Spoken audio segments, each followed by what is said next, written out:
Let's talk about Miro glaze today, specifically the recipe. I will share with you my secret to perfect glaze so you have a better focus in creating the most beautiful Miro glaze and cakes. At first, let's go over some glazing problems so you can find solutions for yourself and understand my approach. Glaze lumps, they appear from the speed of glazing. The timing is crucial when you want to achieve a flawless coverage. Another reason is an improper use of the gelatin mass and possibly an overcooked glaze syrup. Sliding glaze appears with an improper defrosting process and also wrong mousse recipe, including the whipping of the cream, base preparation, and various other factors I already explained in detail just recently. Reasons for the thin and breaking glaze is very similar to the previous point, but has a different reason behind it, which is the selection of the glaze ingredients. I would specifically focus on the type of the chocolate you are working with.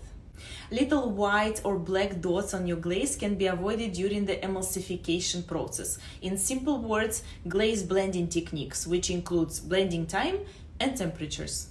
Empty spots that appear on your cake at the moment of glazing come from the build-up frost. You should pay attention to the freezing process, cake storage, unmolding, and glazing speed. Most common reason for the dull colors in your glaze is the brand and the quality of the food colors. This one is simple. If you want a good quality effect, you want to find a good quality food colors.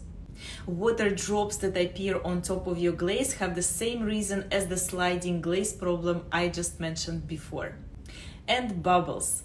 There are two types of bubbles. First ones appear in your glaze during the blending process. They created by the improper use of the blender, glaze containers, and the blending volume. The second type of bubbles appear in your glaze after the cake is defrosted. Those bubbles come directly from the mousse recipe.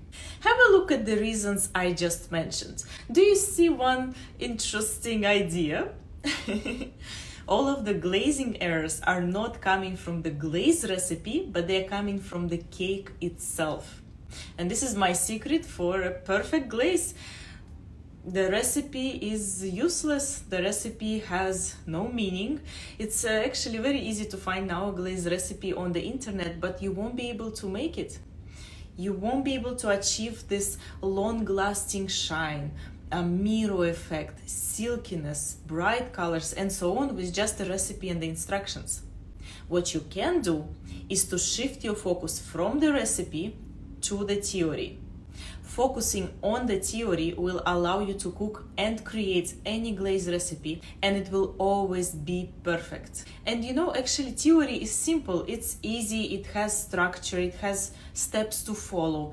As soon as you know it, you can play with your pastry, be creative and flexible. I believe that success of my entremets, glaze, cakes, textures doesn't come from knowing the recipes. It comes from the time I dedicate to learn theory, the techniques, structures, approach to pastry. Basically, everything I share with you quite often on my Instagram teaching posts, as well as in my online master course, where I go over every step to be considered in detail to get your cake and glaze the best results. How to understand if you already know enough theory to move forward? Have a look again at the glazing errors I just showed you today. Go over every reason and see if you know answer to it.